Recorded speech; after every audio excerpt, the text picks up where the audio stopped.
Canadians என்கின்ற நிலையில் அல்பர்டாவின் முன்னைநாள் ஒரு துணை பிரதம முதல்வராக இருந்தவர் இந்த மனுவிற்கான முயற்சியை எடுத்திருந்தார். அந்த முயற்சியின் பிரகாரம் அவர் எதிர்பார்த்ததை விட மேலதிகமான கையொப்பங்கள் கிடைக்கப்பெற்றிருந்தன. சுமார் 4,56,000 கையொப்பங்கள் இந்த கனடாவை விட்டு அல்பர்டா பிரியக்கூடாது என்பதற்காக, கனடாவுடன் அல்பர்டா எப்பொழுதும் இணைந்திருக்கும் என்பதற்கான கையொப்பங்களாக பெறப்பட்டிருந்தன. கால நீடிப்பு எடுத்து விவாதங்கள் இடம்பெற்று அதன் பின்னரான ஒரு வாக்கெடுப்பிற்கு செல்வதற்கான நிலை கூட ஏற்படலாம்.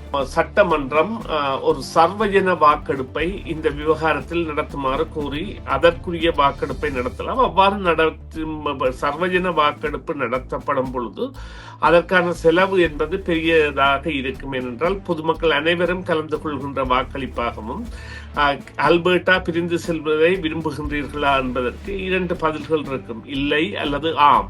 இந்த 2ல் ஒரு பதிலை அவர்கள் தெரிவு செய்யக்கூடியதாகவும் இந்த நிகழ்வு என்பது இடம்பெறும். இன்று எதிர்பார்க்கப்பட்ட அமைச்சரவை மாற்றம் என்பது சில வேளைகளில் பெரியதாக இருக்கும் என்கின்ற கருத்தியல் இருந்திருந்தாலும் மிகவும் சிறியதாக ஒரு அமைச்சருக்கு பொறுப்புகள் கூட்டப்பட்டதாகவும் அதிகரிக்கப்பட்டதாகவும், அதேவேளை கடந்த வாரம் ராஜினாமா செய்த அமைச்சரை பிரதி ஈடு செய்வதற்காக மார்க் மில்லர் அவர்கள் தற்பொழுது அமைச்சராக பதவியேற்பதாகவும் அறிவித்திருக்கின்றது. ஜஸ்டின் ட்ரூடோவின் அமைச்சரவையில் இவர் கடைசியாக வகித்த பதவி என்பது இவருக்கு பெரும் சர்ச்சைகளை ஏற்படுத்தியிருந்தது. குறிப்பாக 2023ஆம் ஆண்டிலிருந்து 2025ஆம் ஆண்டு வரை குடிவரவு இமிகிரேஷன் மினிஸ்டராக இருந்தார். கனடாவின் மினிஸ்டர் ஆஃப் இமிகிரேஷன் அஃபேர்ஸ் என்கின்ற பதவியில் இருந்த பொழுதுதான் அதிகமான இன்டர்நேஷனல் ஸ்டூடெண்ட் சர்வதேச மாணாக்கர்கள் அகதி கோரிக்கைக்கு விண்ணப்பித்ததும், அதிகமான டெம்பரரி ஒர்க்கர்ஸ் அகதி கோரிக்கைக்கு விண்ணப்பித்ததும், இந்த இமிகிரேஷன் பாலிசியை குடிவரவு அகழ்வு கொள்கைகளை மாற்ற வேண்டும் என எதிர்கட்சிகளும் மக்களும் கோரிக்கை விடுக்கின்ற அளவிற்கு விவகாரம் சென்றது போன்றவை எல்லாம் இடம்பெற்றிருந்தன.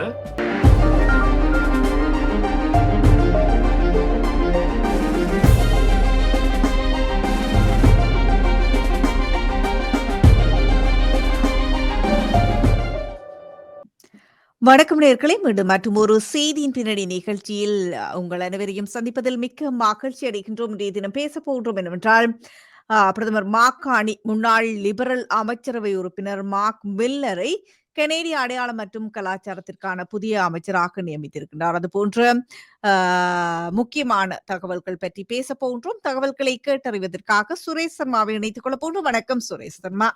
வணக்கம் சுதர்சினி, வணக்கம் நேயர்களே.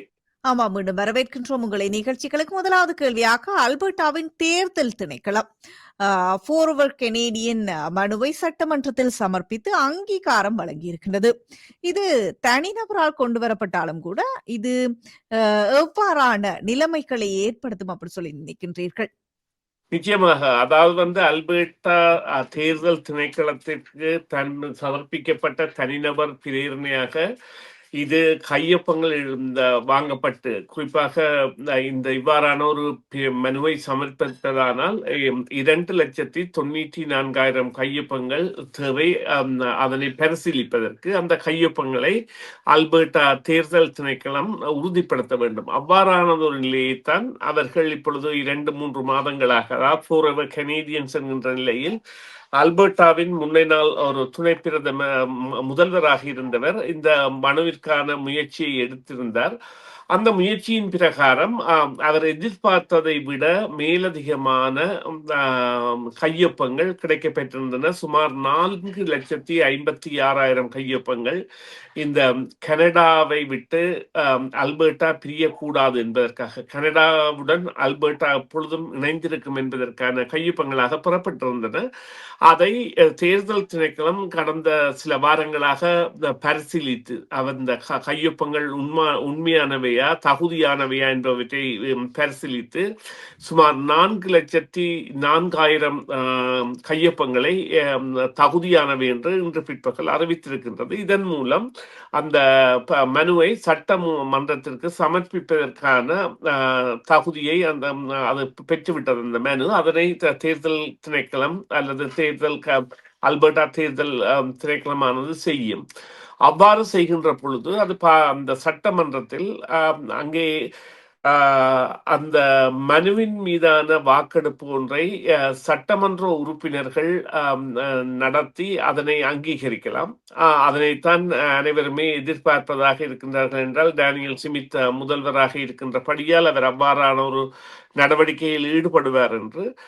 அவ்வாறு இல்லை என்று சொன்னால், கால நீடிப்பு எடுத்து விவாதங்கள் இடம்பெற்று அதன் பின்னரான ஒரு வாக்கெடுப்பிற்கு செல்வதற்கான நிலை கூட ஏற்படலாம். இல்லையேல் இந்த சட்டமன்றம் ஒரு சர்வஜன வாக்கெடுப்பை இந்த விவகாரத்தில் நடத்துமாறு கூறி அதற்குரிய வாக்கெடுப்பை நடத்தலாம். அவ்வாறு நடத்தும் சர்வஜன வாக்கெடுப்பு நடத்தப்படும் பொழுது அதற்கான செலவு என்பது பெரியதாக இருக்கும். ஏனென்றால் பொதுமக்கள் அனைவரும் கலந்து கொள்கின்ற வாக்களிப்பாகவும் அல்பர்டா பிரிந்து செல்வதை விரும்புகின்றீர்களா என்பதற்கு 2 பதில்கள் இருக்கும், இல்லை அல்லது ஆம். இந்த இரண்டில் ஒரு பதிலை அவர்கள் தெரிவு செய்யக்கூடியதாகவும் இந்த நிகழ்வு என்பது இடம்பெறும்.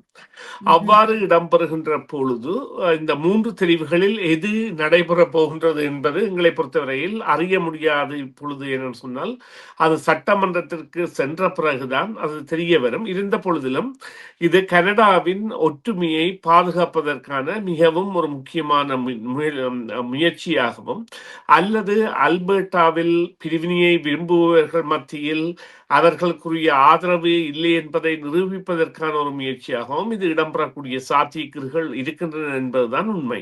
அடுத்ததாக பார்த்தால் லிபரல் கட்சியினுடைய அமைச்சரவையில் மாற்றம் ஏற்பட்டிருக்கிறது. பிரதமர் மாக்கானி முன்னாள் லிபரல் அமைச்சரவை உறுப்பினர் மார்க் மில்லரை கெனேடிய அடையாளம் மற்றும் கலாச்சாரத்திற்கான புதிய அமைச்சராக நியமித்திருக்கிறார். அது கடந்த வாரம் ஸ்டீவன் கில்பார்ட் அமைச்சரவையில் இருந்து ராஜினாமா செய்ததை அடுத்து நடைபெற்றிருக்கிறது. இந்த நியமனம் தொடர்பாக மேலும் எவற்றை நாங்கள் தெரிந்து கொள்ளலாம், கூற முடியுமா? ஆமாம், நிச்சயமாக. இன்று எதிர்பார்க்கப்பட்ட அமைச்சரவை மாற்றம் என்பது சில வேளைகளில் பெரியதாக இருக்கும் என்கின்ற கருத்தியல் இருந்திருந்தாலும் மிகவும் சிறியதாக ஒரு அமைச்சருக்கு பொறுப்புகள் கூட்டப்பட்டதாகவும் அதிகரிக்கப்பட்டதாகவும், அதேவேளை கடந்த வாரம் ராஜினாமா செய்த அமைச்சரை பிரதி ஈடு செய்வதற்காக மார்க் மில்லர் அவர்கள் தற்பொழுது அமைச்சராக பதவியேற்பதாகவும் அறிவித்திருக்கின்றது. இதில் உண்மையான விடயம் என்னவென்று சொன்னால், இவர் ஒரு மொன்றியலை சேர்ந்தவர், கியூபெக் விவகாரங்களில் நிச்சயமாக அக்கறை உள்ளவர் என்பதை விடவும் ஜஸ்டின் ட்ரூடோவின் பள்ளித்தோழன்.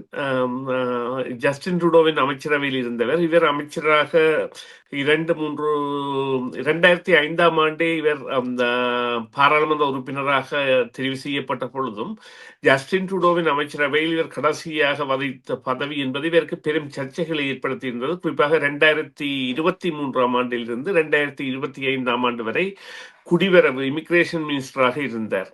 கனடாவின் மினிஸ்டர் ஆஃப் இமிகிரேஷன் அஃபேர்ஸ் என்கின்ற பதவியில் இருந்த பொழுதுதான் அதிகமான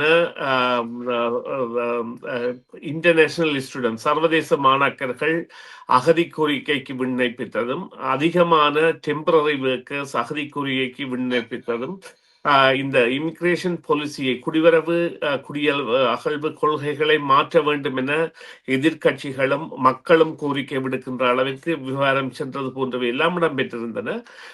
இருந்த பொழுதிலும் அவர் ஒரு கியூபெக்கை சார்ந்தவர், கியூபெக் மக்களிடையே அதிக விருப்பு கொண்டவர் என்றபடியால் அவரை மாக்கானி அவர்கள் தெரிவு செய்திருக்கின்றார். இது நிச்சயமாக மாக்கானியை பொறுத்தவரையில் ஒரு வரவேற்கக்கூடிய முடிவாக மற்றைய பாராளுமன்ற உறுப்பினர்களால் பார்க்கப்படும் என்கின்ற கருத்தியல் இருக்கின்றதற்கு காரணம், அவர்களுக்கு கியூபெக் மாகாணம் விசேட தன்மை உள்ளவர்கள் அல்லது விசேட அதிகாரங்களை கொண்டவர்கள் என்கின்ற கோட்பாட்டுகள் தொடர்ந்தும் சென்று கொண்டிருக்கின்ற நிலையில் இவ்வாறான ஒரு தேவை இருக்கின்றது என்பது உண்மை.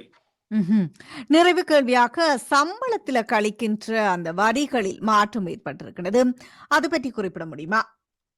ஆமாம், குறிப்பாக அதாவது அடுத்த வருடத்தில் இருந்து ஏற்கனவே அறிவித்தது போல